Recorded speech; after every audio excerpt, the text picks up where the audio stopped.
Good evening, everyone. I am Dana, the Angry Citizen, coming to you from Brewer, Maine. And today is Friday. It is the 28th of February, and it's 7:33 p.m. We are a little bit late, and apologize for that, but it's an important event, and I'm very pleased to be hosting a super important guest. So to those of you who waited, thank you. To those of you who are viewing after the fact, welcome, and please pay attention. And everyone in America needs to hear the story that is about to be told to you about this man. So, America, we are all familiar with the date of January 6, 2021, largely because of the excessive media coverage of events that happened later in that day that were very tragic and abominable. The media is very prominently calling it an insurrection. It was not an insurrection. It was a riot. And there were people in the area who participated in the riot, who crimes were committed, and there were a lot of peaceful people that were caught in a crossfire. And that event has been largely politicized by a very hostile crowd of people to deliberately portray Donald Trump as somehow complicit, which he absolutely was not. And I'm a man of fact and reason. I'm not blindly supportive of Donald Trump. I'm just telling you the truth. And that supposedly horrible crimes were committed, and some crimes were committed, but it was not an insurrection. No one went in and said, I'm taking over, I'm in charge now, I reject Nancy Pelosi, and now I'm the Speaker of the House because I say so. That would be an insurrection. It was a riot. And there were people that were present that day that were brutally, harshly punished by a corrupt regime just for being there, just to make an example of people that speak out, that use their God-given and constitutionally protected First Amendment right to peaceably assemble and petition our government for a redress of our grievances, as we the people are lawfully entitled to do. A lot of people went to the event on January 6th. A lot of people I know personally. I was not there, but I personally know a bunch of people. I've heard a lot of stories about what happened that day. Today, you're going to hear a story, an important story, from a man who was there and was subsequently charged with crimes. And in my opinion, and I will back this up with fact and evidence, harshly, unjustly, punitively persecuted for having done virtually nothing wrong. You judge for yourself. You're going to hear him. So I'm going to welcome my guest. He is a former Tennessee state representative. Correct me if I'm wrong when I bring you in. I think this is accurate. Who decided to go and exercise his God-given and constitutionally protected First Amendment right to assemble for what was an amazing event on January 6, 2021 in Washington, D.C. And how do I know this? Again, I know people that were there, and what you're being shown on the media is a tiny, tiny, tiny, tiny fragment of the events of that day, and the worst of the worst, the very cherry-picked essence of bad things that happened on that day. The media is pounding that as if that was the day, and that's not fair, it's not right, it's disingenuous. The events of the day were mostly, almost entirely peaceful, and all of the people that were there told me it was an amazing event that they will never forget. Very positive. So this gentleman, his name is Stewart Parks. And Stewart, thank you so much for joining me and being willing to tell your story. I appreciate it. Thank you for having me. I'm glad to do it, man. You need an opportunity, I think, to voice what happened to you to America, because it was an atrocity, a travesty. It made my blood boil when I read the gist of it being, if I'm remembering this correctly, that you walked into the Capitol building and were charged with trespass, which at worst would seem a relatively mild offense. So we're going to get into that in a second, but let's go back in time a little bit, if I may. Tell America who you are. How did you start? You're a former, I believe, state representative from Tennessee, correct? So I ran for the federal congressional district for District 5 in Tennessee. That, for those that are unaware, that's Nashville area, like Williamson, Wilson, Murray, Marshall, and Lewis County. Wonderful people, and I'm born and raised in Nashville. I'm a licensed real estate broker, and I kept up with politics, made sure to participate in elections and so forth. And that's why I was there on January 6th, to be peacefully present for the event that day. Yeah. That's kind of what I got. So you at some point heard about this event. Everyone's going to assemble Washington, D.C., rally, protest, and we were, I think, righteously angry about the fact that the 2020 election was stolen. And I'm not shy about saying it. I speak harsh truth all the time and get slapped down for it, and I don't even care, brother. I'm telling you, I'm angry as hell. I'm mad as a wet hornet because that election was stolen. If you think it wasn't stolen, you are brain dead and you've done no research into the topic. And I was not a Donald Trump supporter. I'm going to put that issue aside because I'm going to do a whole separate issue on that. But I do currently support Donald Trump and support the president in his actions because he's doing what he said he was going to do and doing what is best, I think, for the people of this nation. And he was robbed. He was robbed of the election. And I know a lot of people who were there, who went to Washington, D.C. that day.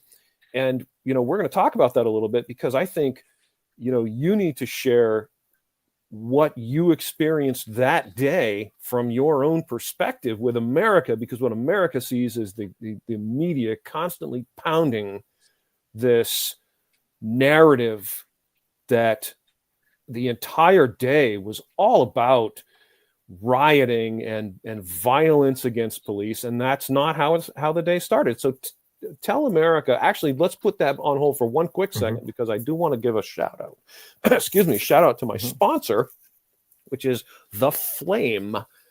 And The Flame is a newspaper, an actual, as you can see, physical newspaper. This is the latest copy, hot off the press.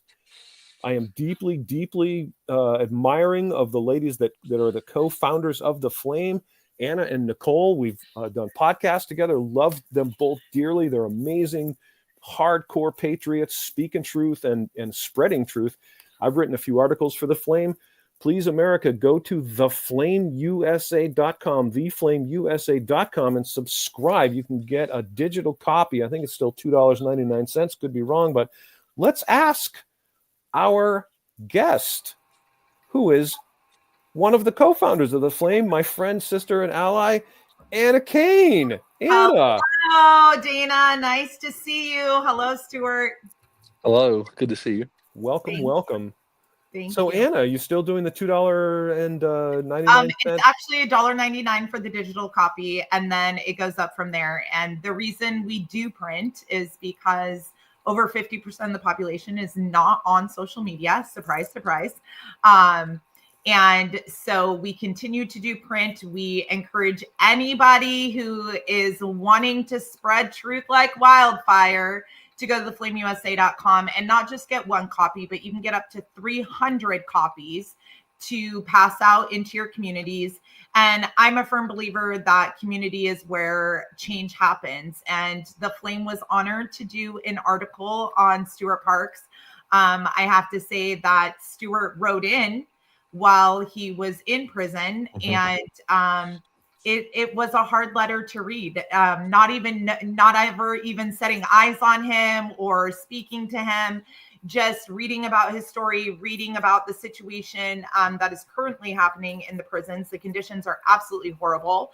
I don't think, at the end of the day, each one of us is God's children, even in our mistakes and our heinous crimes and other things. But if we're alive, we deserve to at least be treated humanely. Put a pin in that too, because I have that letter. You sent me this letter. Okay. And that's actually, Stewart, how I knew you was through Anna and Nicole, because they sent me this letter and I read this letter and I was so angry. You have no idea. I wanted to grab my computer and take a bite out of the top because I was so angry at this insanely inhumane treatment. So put a pin in that, because we're going to talk about that. So, and Anna, thank you for everything you do. I mean, you guys, you and Nicole, both, I love you guys dearly, and I couldn't begin to thank you enough for everything you do. So, well, we thank you for everything that you're doing, because without people like you, Dina, who gets out and gets things done, we wouldn't get the information that we get. And you do a great job at gathering people and getting their truths out. And Stewart, I thank you for, it sounds so crappy to say, I thank you for your service in prison to stand up for the rest of us. But ultimately, it's, COVID was one of the greatest things that ever happened in our lifetime. So was January 6th in our lifetime. And sometimes it feels really cowardly to say that and really ignorant to say that. But the truth is those are events that have changed the course of history and are really showing light on our government, on our judiciary system is just out of control. Yes, and so I thank you both for your services. Thank you so much. Stewart, do you want to say something to Anna before I cut her out?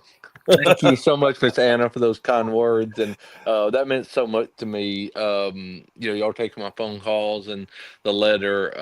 Prison was so horrible. I do speeches around Tennessee and other areas, and I reemphasize like the horrors of it was a third world prison. And I mean that getting arrested and all that stuff. And we're going to get to that. We're going to talk yeah. about that in detail, because that was part of my objection, was not just that you were unfairly prosecuted, but that thrown into this god awful, inhumane environment, which just made my blood boil. So we're definitely hang on to that thought. Anna, stay with us.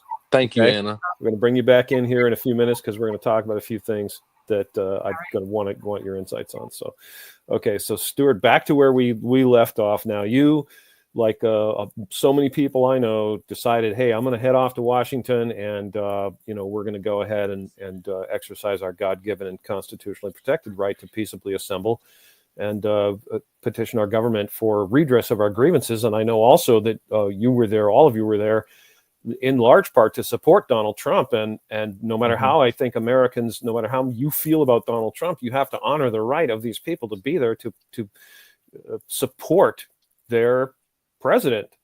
So I have a few pictures I want to show here, and I want to start with, before I bring that on, just to ask you. So you got there at some point, and this incredibly large assembly of people was there.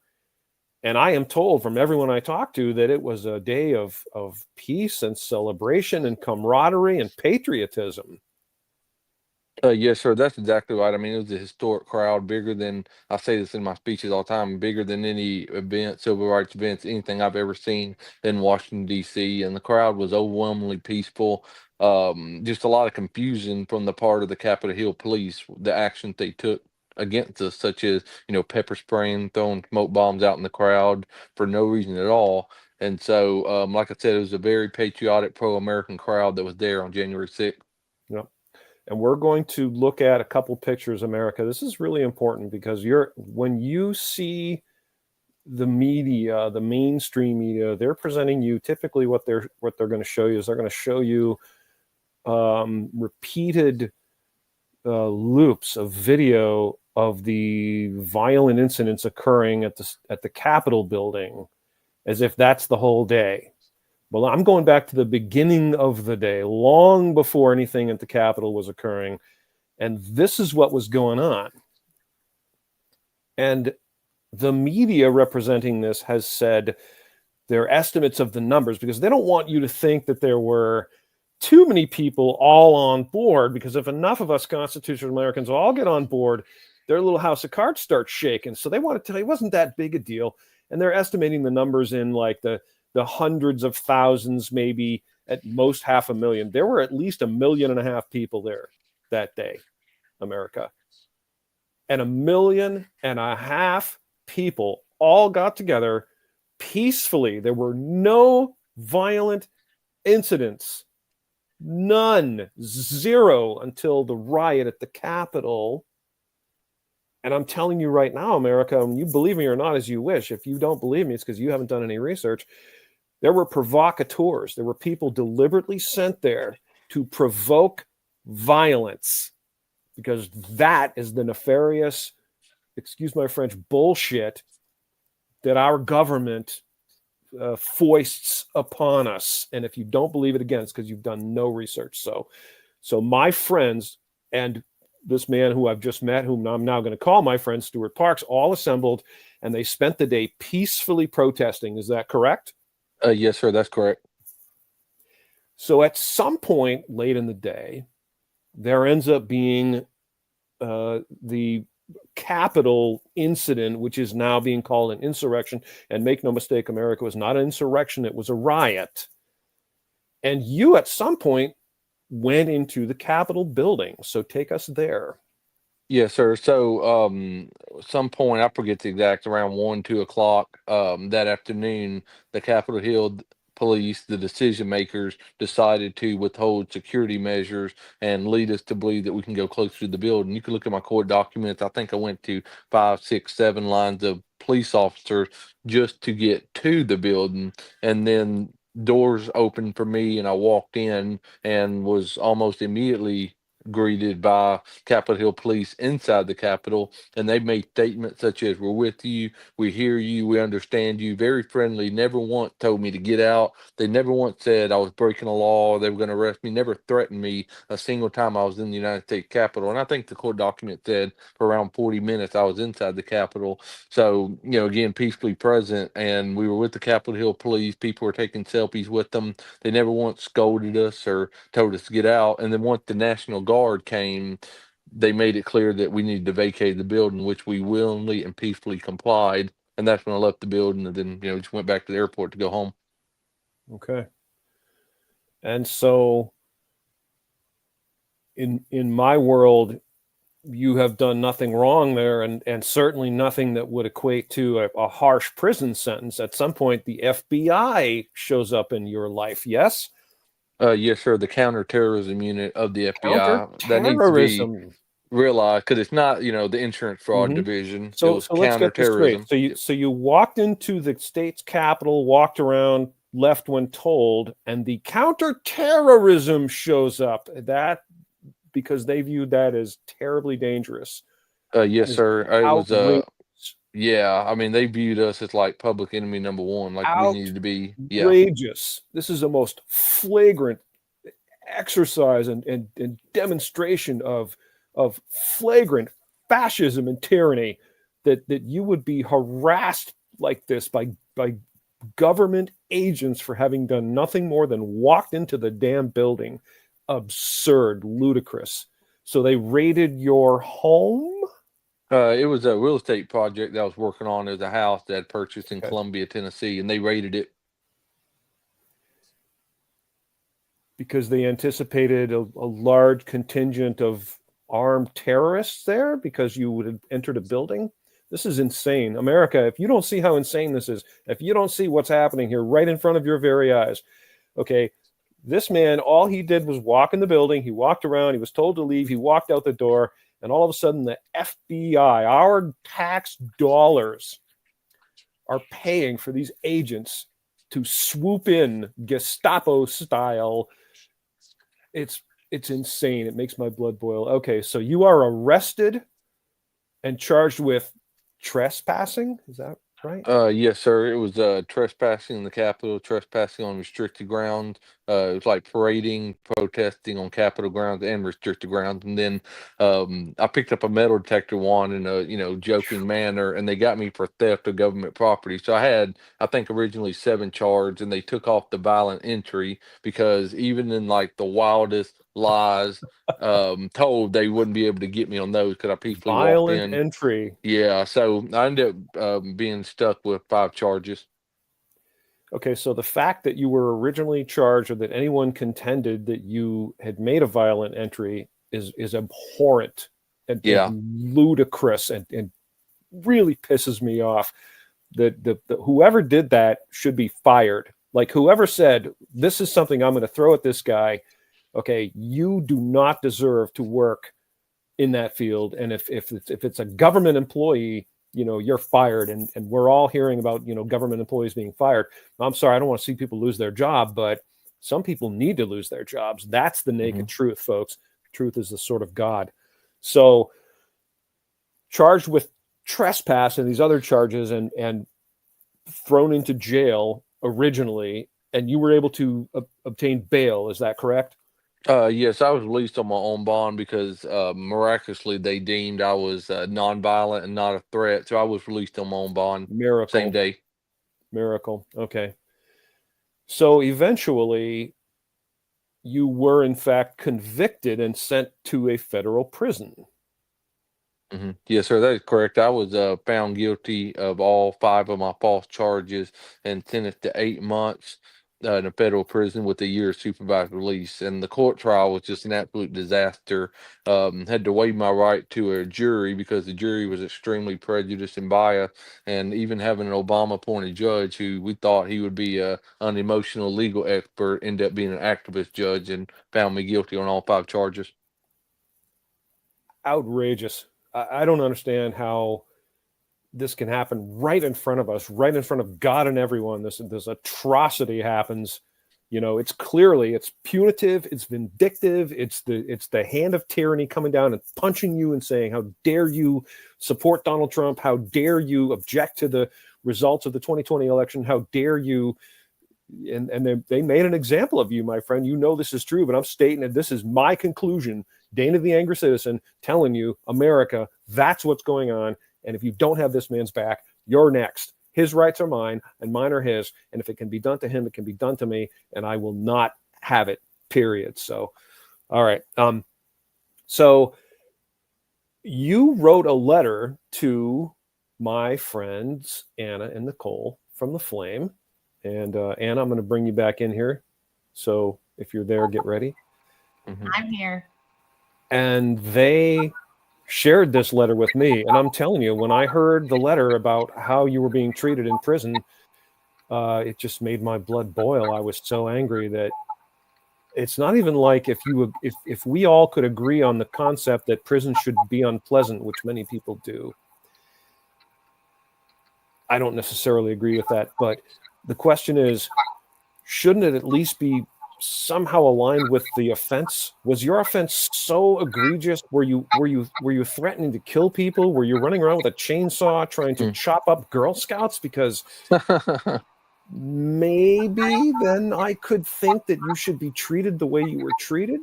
Well, let me say this: with the people that do that kind of stuff, that's who I was locked up with. Oh, golly, I can't even put it to words. And I asked questions because they said I had minimum camp points, which means it's basically a holding facility with no fence. But because mine was political in nature, I had a public safety designation. Now keep that in mind. They give that public safety designation to child molesters. So us January 6th and political prisoners. So we were, in their words, a public safety factor. So that's why I had to be behind a fence in a low security prison in Memphis, which was a third world, formerly a medium. So it still had a medium attitude, medium inmate. And, it was horrific. And I'm thankful for the Flame for sharing my letter.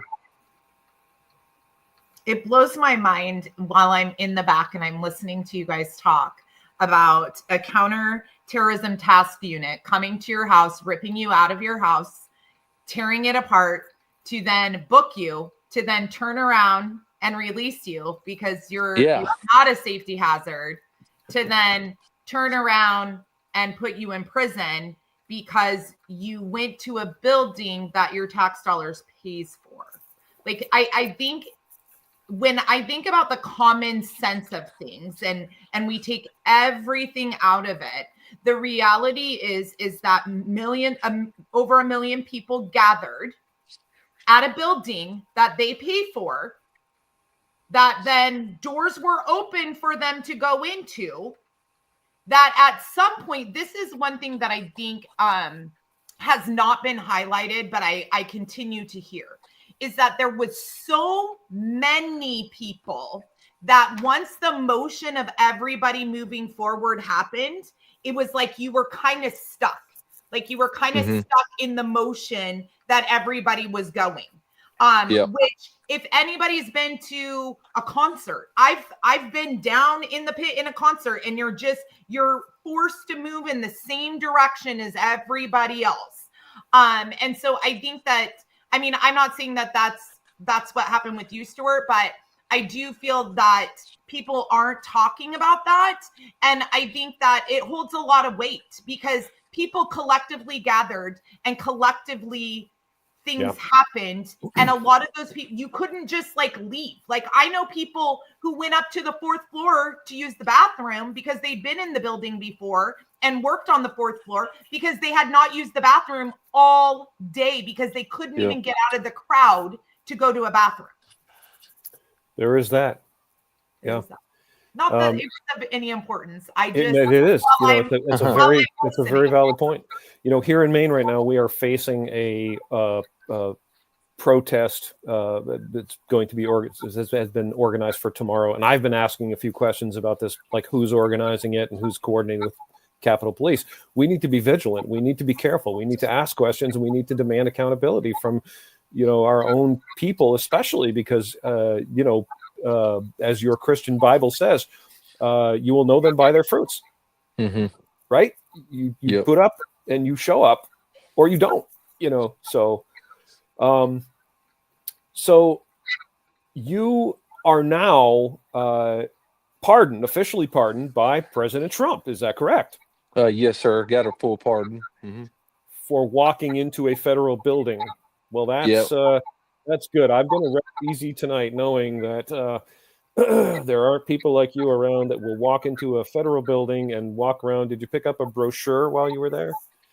I did not. I picked up a metal detector wand, and that come to haunt me tremendously because, and allow me to explain, I'm a licensed real estate broker, and when us licensed people, we have to notify the state every time we've been arrested. And at the time, I mean, there was just so much going on. They were screaming, the media was screaming that I was a terrorist. So I had to convince the board that, hey, this is what it was, a peaceful event. I did not commit these crimes. And they came back to me and said, okay, the trespassing and parading we're not worried about, but the theft of government property, because I deal with people's finances, people's livelihood, and the state just was like, so I think they were on the fence of taking my license, but they said, we're going to watch your court case, see how it plays out, and then we'll make a decision. So thank God they never revoked my license, because that would have been like just horrible.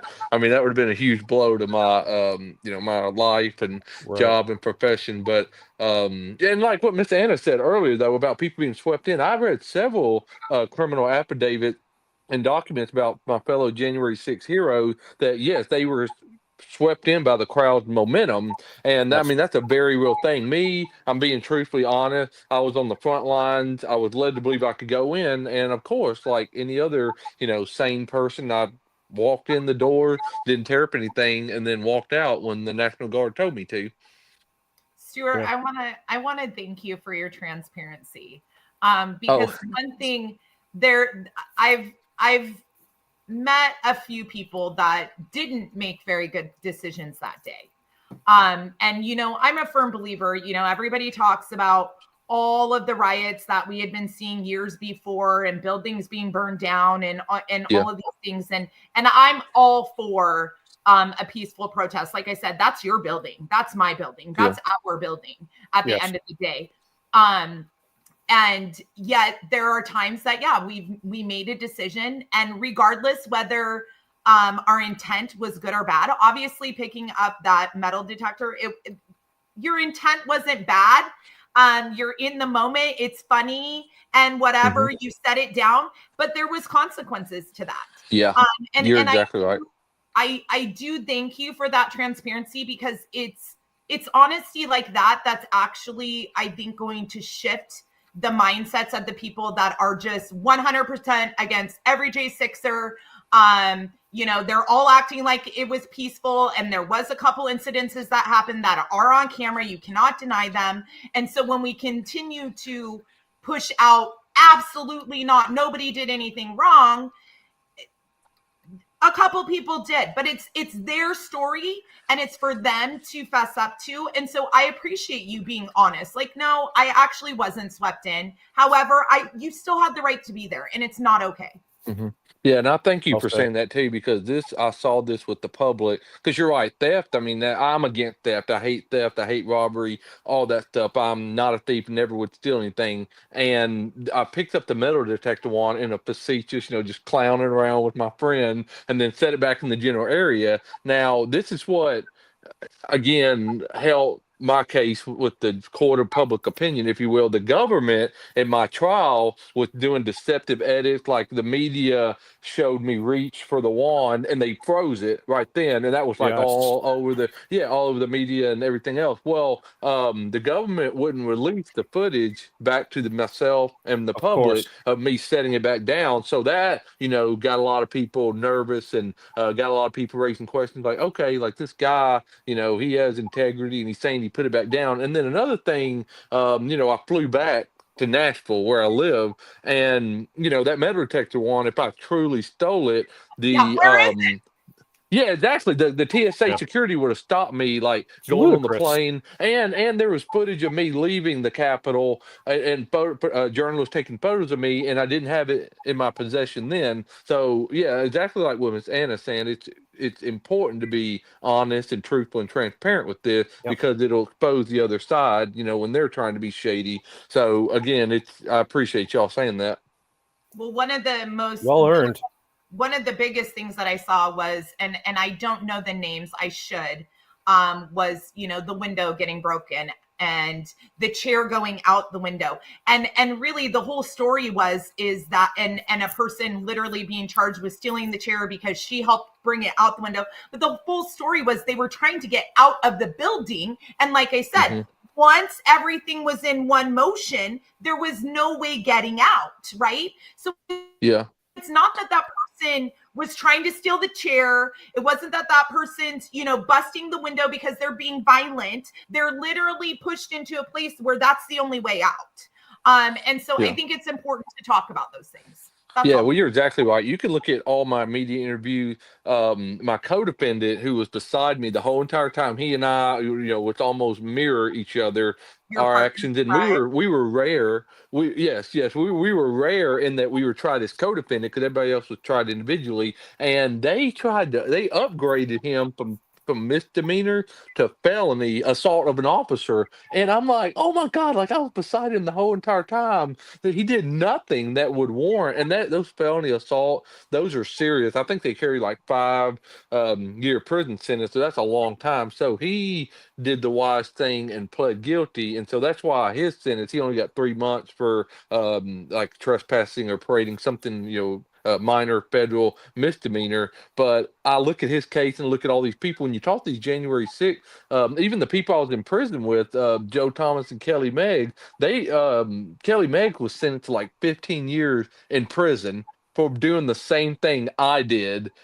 And, when you look at the Capitol Hill Police and you hear these stories, a lot of times the January 6th heroes, they were taken up for the Capitol Hill Police or helping them get through the crowd. And because they got too close, the Capitol Hill Police was like, he assaulted me. So I'm telling you, it would blow your mind and make your blood boil.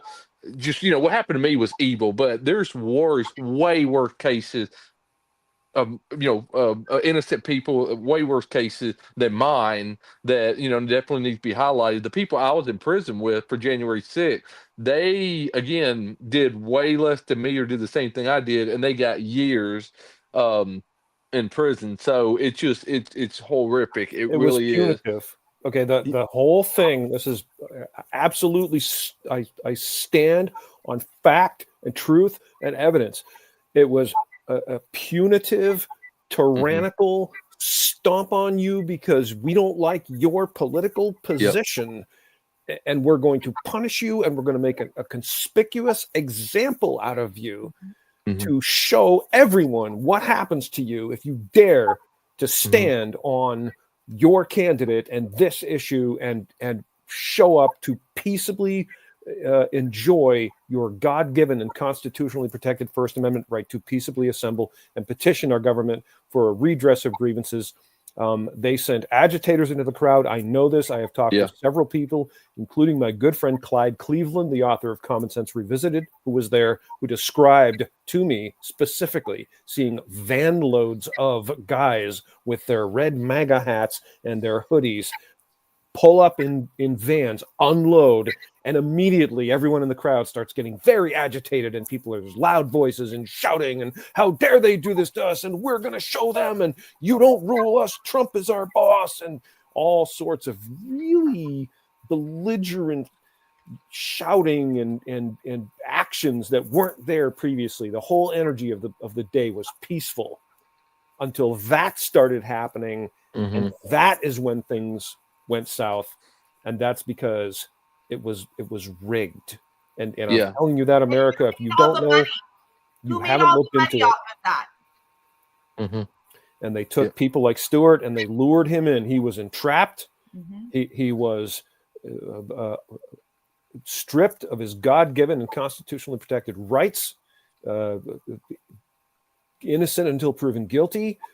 Must be shown a preponderance of the evidence that he committed a crime. He did not commit a crime. He did not trespass. He walked in a public building that was open, and no one there told him that he wasn't allowed there or shouldn't be there. The second any authority figure, and God help me, I'd argue with the guy. Who the fucker, excuse my French, who the heck are you to tell me I have to get out of the building? I'm a constitutional American. It's my damn building. You can kiss my ass. That's how I get in trouble, right? But he did what is arguably the right thing. He just said, okay, sir, I'm leaving. And off he went.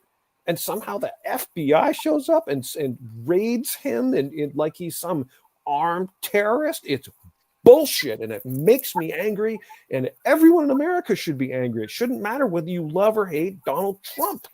Stop allowing your stupid psychotic obsessions with I love or hate this person to influence your judgment. Either he's doing the right thing or he's not doing the right thing. That is how you judge. Sorry, get me started on that because oh man, people are so it's infuriating. Biased. What's more infuriating is doing the deep dives and finding, I mean, at the end of the day, this is money laundering. They are taking innocent Americans, taking all of their money in lawyer fees, and judges are getting kickbacks. It's all just heinous. It's absolutely heinous. When you look, courts are for-profit corporations, America. If you don't know this, you haven't been doing the research. Courts are for-profit corporations. They're not there to exercise judicial excellence and do their jobs diligently and find truth. In fact, the more they find you guilty with and the further they push you, the more you're paying your lawyer and the more money they're getting. And it's literally money laundering. Our front cover story of the Flame this month in March is about the family courts and how the family, I think it's like $5 billion or $50 billion industry. I have the numbers, but it's a lot. It is a lot. Yeah, that needs to be all addressed. of it is a setup to just continue to put you in this wheel. And at the end of the day, families are busted apart. Everybody's pissed at everybody, and they've spent all of their money. And lawyers walk away happy as a clam. And this was the same situation. All of the J6ers paying lawyers like none other, spending their time like great Stewart's pardoned, but he already did his time. Insane amounts of money, hundreds of thousands of dollars. Like people just not even wreck their lives paying these exorbitant fees to lawyers and billions. Abomination. J6 was billions of dollars guaranteed in fees. Yeah, well, there was a sheriff system.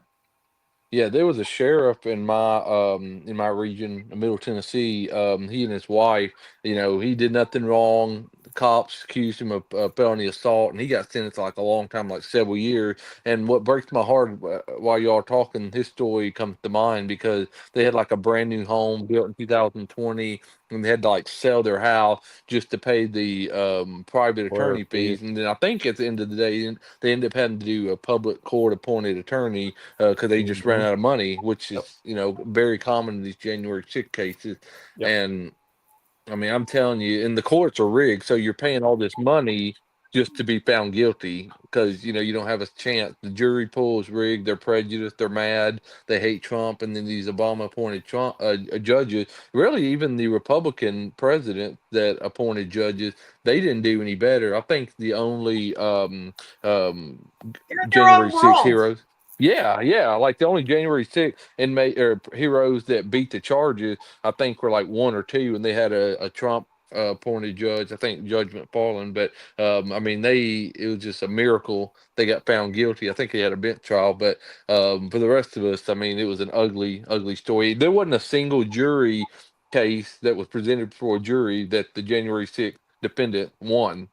That's how prejudiced and biased the jury pool was. So y'all are right when you talk about these court fees.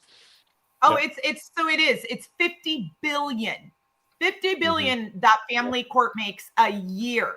So imagine what they made off of January 6th.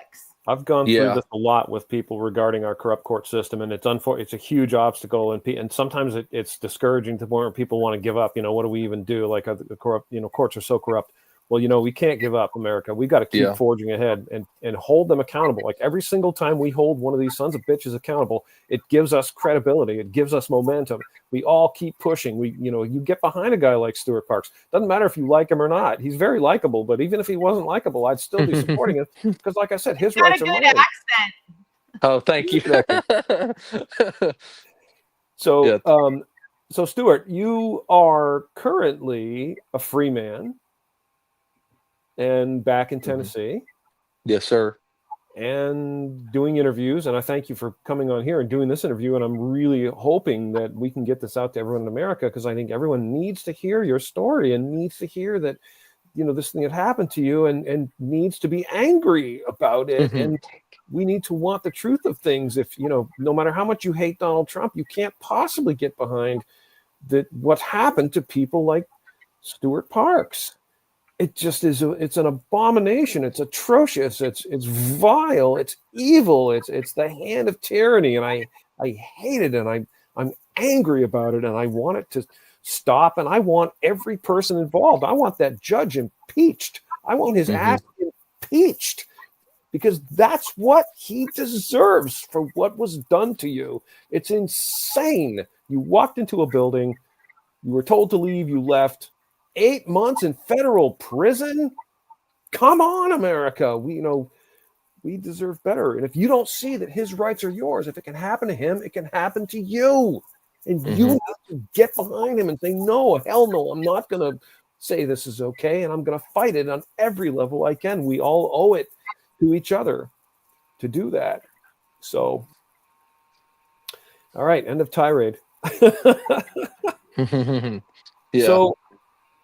So in parting, we're about 41 minutes in, 42 minutes in, so we're roughly where I wanted to be, and I think we've given a pretty good, overview of your situation and what happened to you, and I'm firmly behind you, and Anna's obviously firmly behind you, and I think most people in America would be firmly behind you if they could see the truth and hear the truth about what happened to you. So what does life look like for you going forward, Stewart Parks?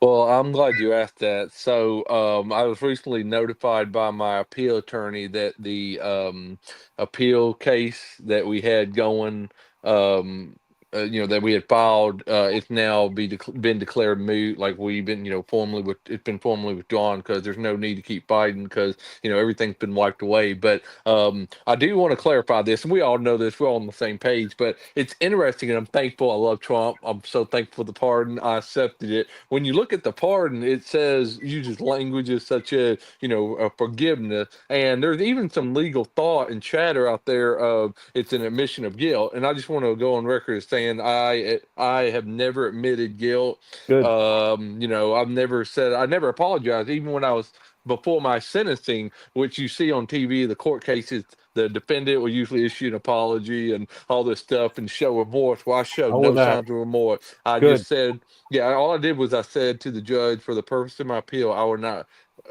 issue a statement, and then I went and sat back down. So I am not remorseful for January 6th. I do accept the pardon, and I think it's interesting that you're right. It says forgiveness, and my reaction is, well, there was nothing done wrong. Yeah, I don't need forgiveness. Yeah, you're exactly right. But I'm thankful. I'm thankful for it, and life looking good. There's a lot of talks about financial restitution, recompense for this. I think there's like a class action lawsuit that I've been introduced to that is kind of interesting. I'm looking at all options, but there has to be some sort of, y'all said it beautifully earlier. You can't undo the time that I served in prison. It might be different if I was, awaiting trial like some people were, and they were going to be sentenced, and then Trump pardoned them, and all that fell off. But no, I mean, I was one of the early ones arrested, raided by the FBI, arrested, and then served prison. Now I went to prison, not a camp. And again, everybody knows that. I just want to reiterate that there's no tennis courts and all this stuff. Like I was behind the fence with real gangsters, murderers, child molesters, Yep. the worst of the worst. There Well, was a let's guy in talk there. about Yeah, that a go. little bit, because Yeah. that's something that when I read your letter, your letter, I was going to read it, but it's a little bit long, but not, I mean, it's important. It's just a little Yeah. long. Dana, I want you to go, maybe it's almost to the end. And it's Stewart, I believe, is going into the library, and he's describing what that looks like. Yeah. Oh my All right. gosh. I don't know if you want me to talk about it or you want to let him read it, because that was mind Well, blowing. I mean, either way, Yeah. it is something that that This is the letter. I had tears, because I'm just like, what is this? We live in America. Yeah. So toward the end, I'm looking. Don't see anything about a library. The food we have to eat is Stewart, disgusting and poor quality. Yeah, I'm into that. So, Stewart, tell us about it. You were talking about the flooding. Oh, here it is. The most Yeah. shocking scene I've encountered being in this third world prison is the basketball gymnasium. I was in the library searching for a semi-decent book to read among all the left-wing oriented books like Letters to My Father. The other inmates snickered and said, "Stewart, come look at the pool." Yeah. I laughed along, dismissing their crazy statement. No, seriously, you got to see this pool. To make them satisfied so I can resume book searching, I peered through the glass window on the door. I was astonished with what I saw. An entire basketball gym was underwater. The door separating the basketball gym and the library was stuffed with towels, trying to stop the water from seeping through the door cracks into the library. The basketball gym, once painted all white, was discolored, and black mold ran up the walls in various places. I heard from inmates the ceiling was so bad the rain poured through unobstructed and continued to fill the gym, making it a pool. Sounds like a real party. Yeah, no, that was mind blowing. Like you perfectly read. In the library, just minding my own business, and they're like, "You got to come see the pool." And I was like, just trying to brush off, like, "No, like y'all just messed with me." And they were so insistent. I got up, went toward the door, and looked through the glass window, and oh my God, this entire basketball arena was underwater. And I just couldn't believe it. The walls were once were white. Now they're like water stained and mold running up the wall. And you got to think this is like, a federal building, like federal basketball arena that, we're sending all this money to Ukraine and all these ridiculous projects. And we can't even like provide amenities for inmates, people held basic in accommodations. Yeah. Humane accommodations. And I am not a lunchroom. Tell us about the lunchroom. Yeah, so I mean, the lunchroom was horrific. It wasn't flooding like whatever shin knee deep water like the basketball arena was, but they would have thick blankets, thick towels when you walked in, because water was just pouring. It was cascading into from the roof into the floor, and you'd be stepping on like sopping wet towels as you're maneuvering through the long line to go get your food. I mean, food was absolutely disgusting, and of course, there's inmates in there that have to settle a dispute with other inmate, by fighting or whatever have you. So, you always got to keep your, head on a swivel, make sure any fights break out, you're not included and all that stuff. And you got guards screaming at you. But yeah, the fact that the roofing was so bad in these federal buildings that, it wasn't even like a tiny dribble. It was water cascading in. And my unit was the same way. My cell flooded every time it rained, because again, water would just pour in, and I guess where my cell was, it was the lowest point in the prison, so it would just pour in and all this stuff. And I'm telling you, it was horrific. And y'all talked about it earlier. I wouldn't even wish this on my worst enemy. People that actually, deserve a 30-year prison sentence for doing something violent. I wouldn't even want them to go into something this third world, this horrific. And it's just mind blowing that third world prison in Memphis was this bad. Like people are still to this day, in there. Even if you had committed a crime, would it really be appropriate to put you in this place under these conditions? And I cannot abide how we as a nation can support or condone that if a person has committed a crime. And again, the thing that I keep trying to circle back to is supposedly your offense is trespassing. Really? 8 months in a federal prison under the conditions you've described for trespassing? Yeah. Have we lost our damn minds, America? It makes no sense. It's clearly punitive. You were clearly singled out, targeted, the weaponized judicial system levied against you, and it pisses me off.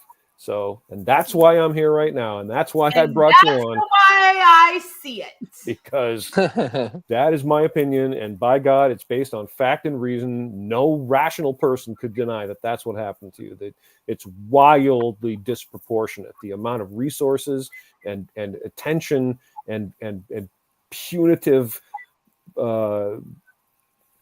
government intrusion in your life, all based purely on the fact that they did not like your political leanings, and they did not like the fact that you're a Trump supporter, and they did not like the fact that so many people showed up in Washington, D.C.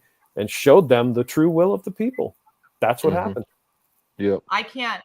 I'm over here in Washington State praying that you guys win a case and you get all of that money back from the judicial system. Yes. And that you get enough money because this is the other thing that's not talked about, is it's not even just the time that you already spent, but a lot of these things are on people's records. People killed themselves over being charged.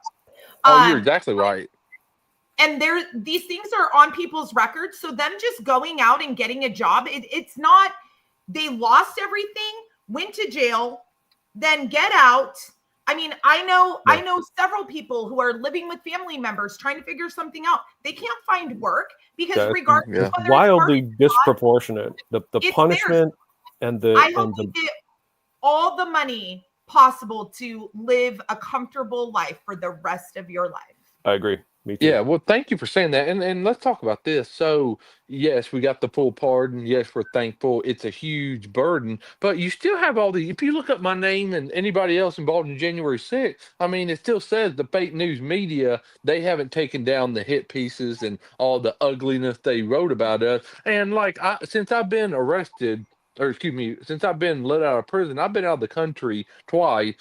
Every time I've come back into the country, I get asked to step out of line by the border police and taken to a back room and detained and interrogated. I just came back a few days ago, and I'm like, so let's see, this week I came back in, and this was my first time since my full pardon coming back into the country, and I'm still getting detained and interrogated by the border police. And I'm like, what is this for? I've been fully pardoned, and they're asking me questions like, have you been arrested before? And that's a tough question because I say yes because I want to be forthcoming, but that question is irrelevant because, I've been arrested, but it was falsely, on false charges, and it was a false arrest, and I've been fully pardoned. So, you can't use that for whatever you're trying to detain me over, if that makes sense. But yeah, it's still mind blowing. We're still feeling the effects from January 6th. You might as well tattoo J6. Yeah. And a circle on your forehead and just walk around like you're branded. Exactly. I'm going to hope it becomes a badge of honor that we will develop as a nation to the point where you'll be instantly hired. Wait, you're a J6 detainee? You're in. Rhonda, send the others home. That's it. He's our man. Yeah. Oh, that's so funny. Well, you're right. Yeah, we all right. Like there are good stories I've heard where, and there's even people come up to me and, thank God I own I own all my own companies, so I haven't, been out searching for a job. But there's plenty of people that come up to me and just said, you're a January 6th hero. Like we'll definitely hire you, support you in any way, and that's so kind and amazing. My heart still goes out though. There's so many people that had like good, high-paying jobs and lost those jobs over, being falsely accused of being a seditionist and all this stuff. And, that's kind of hard to get back, so to speak. And there's family. I mean, there's couples that been, divorced over it. One spouse disagreed with the other, and I mean, you're always so right. Just the horror of these unjust arrests. There was something I saw where a decorated January 6th service member, the FBI came and raided his house, and his wife was pregnant, and the shock of it all caused her to miscarriage. So that's an innocent child. That's a human being that dead, and they lost a child over being prejudiced and singled out by a corrupt FBI. So you're all right. I mean, the story goes on and on about the just on and on and on. I think probably one of the just the other week there was an event here in Washington, and a J6er spoke about when they came and raided his house, and his teenage daughter was there, and they literally made her strip all the way down, like take all of her clothes. Oh, that's disgusting. Yeah. Golly, that's so wrong. That is almost unthinkable, and yet I don't doubt it. We've seen these atrocities committed by our government and by law enforcement in America. I want to go on record right now as saying one thing. This is very important. I am a friend to law enforcement. I have proven myself to be a friend to law enforcement here in Maine. We have some fine law enforcement, and I've had occasion to speak to a number of sheriffs here in Maine in my ongoing efforts as the angry citizen. I am not disparaging law enforcement, but I'm telling you what was done here was wildly disproportionate to the supposed offense committed. If Stewart Parks had been accused of manufacturing explosives in his basement, then I would have understood a giant SWAT team descending on him like Raid from Antibes. But that wasn't the case. He supposedly wandered into a building, was told to leave, and left. That's the summation of this man's crimes. What madness possesses us that we would think that the full weaponized might of the Federal Bureau of Investigation, for which we pay our tax dollars, pays for this bullshit, descends on him like the wrath of Sauron. It's insane. And the sentence was wildly disproportionate from the supposed crime. It does not make sense. And in America, if we could stop with the divisive labels and name calling and stop worrying about whether you do or do not support Donald Trump, whether you're a Republican or a Democrat, whether you're white or black, whether you're a Christian or a witch. And instead, let's worry about being constitutional Americans and standing up for each other's rights. And I'm standing right with this guy here. Stewart Parks, you're a Christian, correct? Yes, sir. Okay. So I'm not a Christian, and yet here I am standing right with this man, okay? Shoulder to shoulder. His rights are mine, and mine are yours. So that's why I'm here, and I urge all of you to join us. Let's all get together, and let's all decide that our rights are important and protect them and look for truth. Don't believe your mainstream media. They're lying to you. When they show you the January 6th reports, they cheapen and exacerbate and exaggerate and they outright lie about things that happened that day in order to punish anyone that might be a Donald Trump supporter, might have shown up that day, and might be willing to stand up against tyranny. That's where I stand, and the facts back me up. So, Mr. Stewart Parks, any parting message for America? What would you like to say to America right now? You can say anything you want. America's listening. Oh my God. Well, thank you for clarifying and saying that what you said about law enforcement, because this is the Republican crowd, a conservative crowd. We're all about law enforcement. We love law Yes. enforcement. Just because you were there January 6th does not mean you're anti-law enforcement. Because Thank if you. you look at the crowd, go look at the arrest list. There was so many people, like police officers that were active duty, took off that day. I could think of several just from the state of Texas and many other states, United States. They police officers that took off work that day to go to Washington, D.C., that was on our side, Yep. that went in the building and they got arrested. There were military servicemen from all branches in the service, as well as Marines. So, I mean, we love law enforcement. We just don't like communist left-wing agents putting on law enforcement uniforms to carry out their agenda. That's what we're against. There you go. But you can't wear the uniform and lie and put innocent people behind bars. That's what's so shocking and horrific about this. You can't withhold security measures and have people entrap all kinds of innocent people, like praying grandma. There was kids, children, elderly people, all demographics that were entrapped that day. So thank you again for reiterating that valuable point. Like I said, I'm so thankful for you having me on your show. Just so thankful to receive that pardon. And now we're looking at steps on how to get recompense and restitution for this horrific hardship that we all went through. I live to see it. I'm so happy to see what's going on, and hearing people, even people around me, lamenting like Donald Trump being elected is the worst thing that's ever happened. They're all complaining they're going to move out of the country, and I always go, what is it? What exactly is your complaint? He secured our southern border, didn't he? Is that bad? Should we not have a secure border? They're mad as hell at Elon Musk.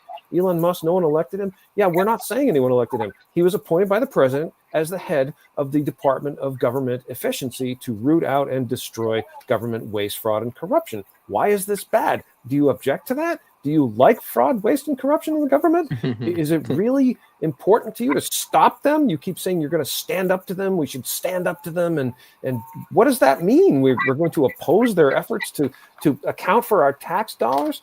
So don't even get me started. So lastly, I want to leave off with this. America, if you're not familiar with the Hillsdale College, you should be. And I've got this latest episode of Imprimus, the Hillsdale College newsletter that I get. And it amazingly and coincidentally says what we know and don't know about January 6th. Now, if you're a fan of facts, which I am, I don't care if you're a Republican or a Democrat. I don't care if you love or hate Donald Trump.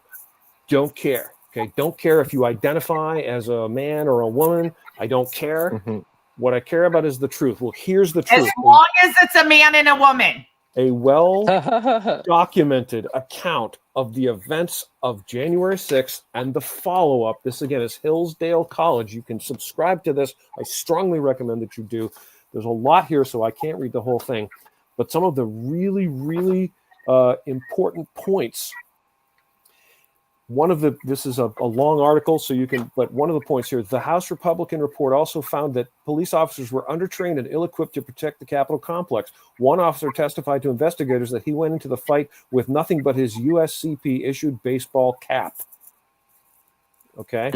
Perhaps the most puzzling of all was the Capitol Police Board's failure to request National Guard assistance prior to January 6th, which, according to a separate bipartisan Senate report, meant that the District of Columbia National Guard was not activated, staged, and prepared to quickly respond to an attack on the Capitol. This failure stands out in part because Trump himself.